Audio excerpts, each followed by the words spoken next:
नमस्कार दोस्तों, मेरे यूट्यूब चैनल पे आप सभी का बहुत-बहुत स्वागत है। आप सभी को तुलसी विवाह की बहुत-बहुत शुभकामनाएँ। कार्तिक मास की एकादशी तिथि के दिन, जिसे देवउठनी के नाम से जाना जाता है, उस दिन तुलसी जी का विवाह करा जाता है। इस बार तुलसी विवाह 12 नवंबर मंगलवार के दिन कराया जाएगा। तुलसी विवाह 2 दिन कराया जाएगा। कुछ लोग एकादशी के दिन करते हैं, कुछ लोग द्वादशी के दिन करते हैं। तो आप 12 और 13 दोनों दिन तुलसी जी का विवाह करा सकते हैं। उनके जीवन से सारे कष्ट, जो कोई तुलसी जी का विवाह कराता है, उसके जीवन से सारे कष्ट दूर हो जाते हैं। तो आइए जानते हैं कि तुलसी जी का विवाह हमें कैसे और कब करना है। तो तुलसी जी का विवाह द्वादशी तिथि को भी होता है। ऐसे में 12 नवंबर को शाम के समय द्वादशी तिथि लग जाएगी, तो आप 12 नवंबर और 13 नवंबर कभी भी तुलसी जी का विवाह कर सकते हैं। 12 नवंबर मंगलवार समय शाम के समय द्वादशी तिथि 4:06 पर आरंभ हो जाएगी। ऐसे में तुलसी विवाह आप शाम में इस समय के बाद कभी भी कर सकते हैं। जबकि 13 नवंबर को द्वादशी तिथि दोपहर में 1:02 तक ही रहेगी। ऐसे में जो लोग 13 नवंबर को तुलसी विवाह करना चाहते हैं, उन्हें इसी समय से पहले ही तुलसी जी का विवाह कराना होगा।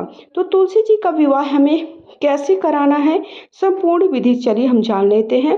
तो देवउठनी एकादशी जो लोग तुलसी जी का विवाह करते हैं, जिन्हें कन्यादान करना होता है, उन्हें इस दिन व्रत जरूर करना होता है।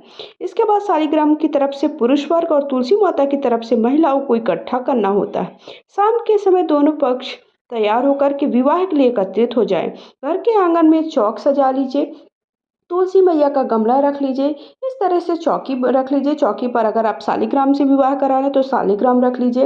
अष्टदल कमल बना सकते हैं, रंगोली बना सकते हैं, स्वस्तिक बना सकते हैं। कलश की स्थापना जरूर करें, क्योंकि वैवाहिक जैसे विवाह जैसे बड़े काम के लिए हमें अष्टदल कलश की स्थापना जरूर करना चाहिए। गणेश भगवान को स्थापित कर लीजिए और तुलसी मैया को अच्छे से सजा लीजिए। फिर आप गन्ने से मंडप बना लें, कमल अष्टदल कमल वगैरह भी बना सकते हैं।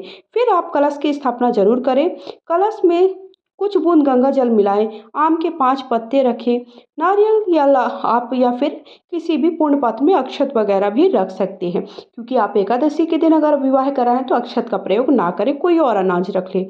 फिर चौकी पर शालिग्राम, अगर आप शालिग्राम से विवाह करें तो शालिग्राम रख लीजिए। तुलसी और साथ ही साथ अगर आप श्री हरि विष्णु से करा रहे हैं तो उन्हें रख लीजिए। चौकी पर शालिग्राम रखिए। शालिग्राम को तुलसी के दाएं ओर रखना होता है। फिर घी का दीपक जलाएं।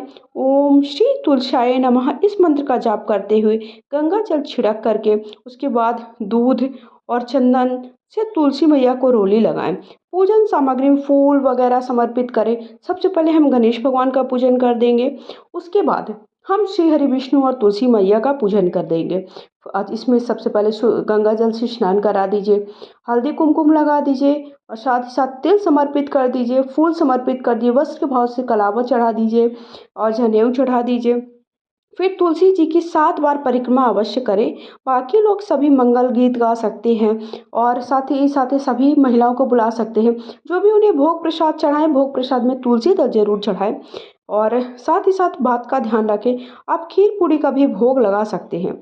और इस तरह से हमें तुलसी मैया को सबसे पहले पूजन कर देना होता है। पूजन करने के बाद अब उन्हें देखिए इस तरह से भोग प्रसाद के साथ साथ जो भी मौसमी फल हैं वो फल भी चढ़ा सकते हैं। तुलसी विवाह आप 12-13 किसी दिन करा सकते हैं। मैंने आपको बताया 13 तारीख को 1 बजे तक ही हम तुलसी जी का विवाह संपन्न करा सकते हैं। इसके साथ साथ कार्तिक की पूर्णिमा तक आप किसी भी दिन तुलसी जी का विवाह कर सकते हैं, जिस दिन आपको समय लगे। ये विवाह शाम के समय संपन्न कराना चाहते हो तो आप एकादशी से लेकर के जो कार्तिक की पूर्णिमा आएगी उस दिन तक आप किसी दिन भी तुलसी जी का विवाह कराएं। अब हम विवाह की प्रक्रिया शुरू करेंगे। तो विवाह की प्रक्रिया शुरू करने के लिए सबसे पहले हमें किसकी प्रक्रिया होती है? सबसे पहले हमारी होती है हल्दी की प्रक्रिया। तो सबसे पहले हम हल्दी की रस्म, सुहाग की सामग्री जो भी आप ले हैं वो जरूर चढ़ा दीजिए। जैसे चुनरी ले सकते हैं, हल्दी ले लीजिए, साथ ही साथ सिंदूर है, बिंदी है, चूड़ी है और जो भी आपके पास सुहाग की सामग्री है आसानी से 5-7 है वो आप चढ़ा दीजिए। अब हम हल्दी की रस्म संपन्न करेंगे। तो हल्दी की रस्म के लिए देखिए तुलसी जी की विदाई जरूर करिएगा। विदाई कैसे करना है उसका वीडियो आप सबको मैंने चैनल पे अपलोड कर दिया है। उनकी खोइचा भर के अर्थात उनकी ओली भर के ही हमें विदा करना होता है। तो खोइचा कैसे भरना है उसका वीडियो चैनल पे अपलोड है, जाकर जरूर देख लीजिएगा। उसके बिना आपकी पूजा अधूरी मानी जाएगी। तो सबसे पहले हम हल्दी में थोड़ा सा दूध मिला करके 5 बार पहले सबसे पहले श्री हरि विष्णु को वो हल्दी लगाएंगे। वही हल्दी हमें तुलसी मैया को चढ़ानी होती है। फिर उसके बाद हल्दी की रस्म संपन्न कराने के बाद हम मेहंदी की रस्म संपन्न करेंगे। तो देखिए मेहंदी की कोन से या फिर मेहंदी का आपके पास चूड़ा है तो वो पैकेट वाली मेहंदी है, उसे भी घोल करके लगा सकते हैं। तो हाथ में ले लीजिए। ये सारी प्रक्रिया दाहिने हाथ से करें। तो सबसे पहले श्री हरि विष्णु को लगाए, उसके बाद ही, क्योंकि सबसे पहले वर को कोई भी चीज़ जैसे हल्दी है या फिर मेहंदी है, फिर उसके बाद ही वधू को वही मेहंदी या हल्दी लगती है। तो इस तरह से करना होता है। उसके बाद वरमाला की रस्म, अगर आपके पास फूलों की माला है या फिर आपके पास टेम्परेरी कोई ऐसी माला है, वो भी ला करके सबसे पहले श्री हरि विष्णु को चढ़ा दीजिए, तुलसी मैया को चढ़ा करके वरमाला की रस्म संपन्न करा दीजिए। देखिए यहाँ पर आप पति पत्नी जोड़े के साथ ये पूजा करते तो बहुत ही शुभ होता है, वो अगर आप कर सकें तो। और अगर समय नहीं है तो आप अकेले ही कर सकते हैं। तो इस तरह से हमें वरमाला की रस्म संपन्न करना है। तुलसी मैया को अच्छे से तैयार कर दीजिए। उन पर तुलसी मैया को आज के दिन कलावा चढ़ाना बहुत ही शुभ होता है। अब हम गठबंधन की रस्म संपन्न करेंगे। तो लाल और पीला वस्त्र ले लीजिए, कपड़ा है या फिर ब्लाउज की पीस है, चुनरी है, जो भी है, उस पर थोड़ा सा हल्दी का चूरा, थोड़ा सा अक्षत, थोड़ा सा दुर्वा और फूल और एक का सिक्का डाल करके हमें गठबंधन कर देना है।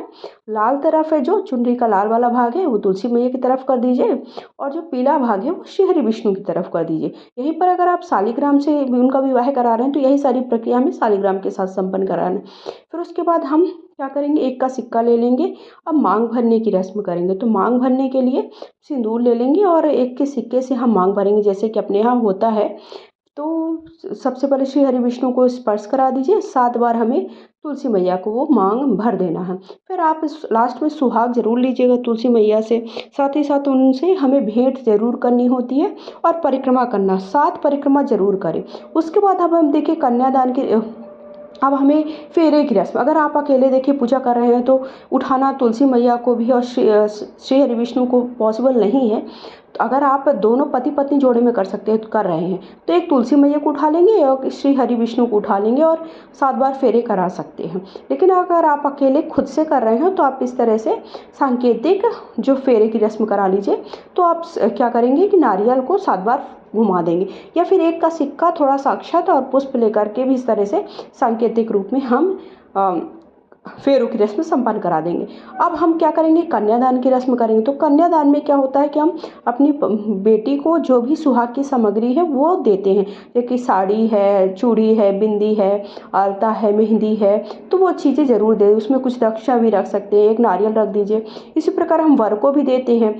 तो आपके पास वर के लिए जो भी है, अगर आपके पास कोई टॉवेल वगैरह है, तौलिया वगैरह, वो दे दीजिए। अगर आपके पास कुर्ता पजामा का कपड़ा है तो वो दे दीजिए, नहीं है तो एक रुमाल भी दे सकते हैं। और उसके साथ साथ हमें, जब हम कन्यादान करते हैं, कन्या का पैर पूजन करते हैं, तो पैर पूजन में हम बर्तन रखते हैं, नए बर्तन। तो 3, 5, 1 जितने भी बर्तन हो, तो नए बर्तन जरूर पूजा में रखिए। ये सारी सामग्री हमें क्या करना होता है, दान देना होता है। सारी सामग्री का क्या करेंगे, वीडियो में अलग से शेयर कर दूंगी कि चौकी में जो भी सामग्री चढ़ाई उनका क्या करना है। उसके बाद हमें अंत में हवन कर लेना है, और हाथ में थोड़ा सा अक्षत और थोड़ा सा तिल और पुष्प ले लीजिए और कथा सुन लीजिए। तुलसी विवाह की कथा का वीडियो चैनल पे अपलोड है, देख लीजिएगा। और इस तरह से हमें हवन कर लेना है। हवन जरूर किया करें, कुछ कोई भी, क्योंकि हम जो भी हवन करते हैं ना, तो माना जाता है कि देवी देवताओं के पास सीधे वो जो भी हमने हवन में सामग्री चढ़ाई, हवन किया है, वो सीधे देवी देवताओं तक जाता है, इसलिए हमें हवन जरूर करना चाहिए। तो 3 बार हवन कर दीजिए। हवन करके जल घुमा दीजिए। तो जल घुमा दिया मैंने 3 बार। फूल की, अगर आपके पास कुसा है तो कुसा से ही पूजा करें, अगर कुसा नहीं है तो आप हाथ फूल का प्रयोग करें। खाली हाथ हमें जल ऐसे हाथ में लेकर के नहीं छिड़कना चाहिए। फिर उसके बाद हमने देखिए इस तरह से हमने कथा सुन लेनी है, और अंत में हमें संकल्प करना है, क्योंकि जो भी हम शादी विवाह करते हैं तो संकल्प जरूर बोलते हैं। तो संकल्प जितना है, 11 रुपये, 21 रुपये, 51 रुपये, वो संकल्प जरूर बोले। तो हाथ में थोड़ा सा पुष्प ले लीजिए, थोड़ा सा हमें तिल ले लेना है और संकल्प बोल देना है कि मैं अपनी कन्या का इस वर से विवाह के लिए इतनी राशि देना चाहता हूँ, या एक नारियल देना चाहता हूँ, जो भी है वो संकल्प बोल दीजिए।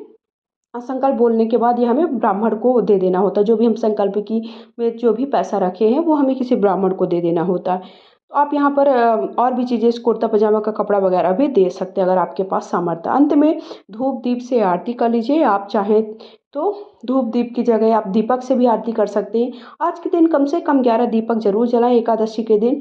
अगर आपने दीपावली के दिन पूजा नहीं की है तो आज के दिन आप दीपावली की तरह ही पूजन कर सकते हैं। 11, 21, 51 जितने भी दीपक जलाएं। अंत में हमें 7 बार, कम से कम 7 बार फेरी जरूर लेनी है। इससे माना जाता है कि आपका जीवन जो है सुख और समृद्धि से बना हुआ होता है। आई होप आप सभी को वीडियो बहुत ही ज़्यादा पसंद है, सारी बातें समझ में आ गई हैं। कुछ भी पूछना चाहते हैं कमेंट में ज़रूर पूछिएगा। जय हो तुलसी मैया, हर हर महादेव लिखना बिल्कुल भी ना भूलिएगा। वीडियो को लाइक शेयर जरूर करें।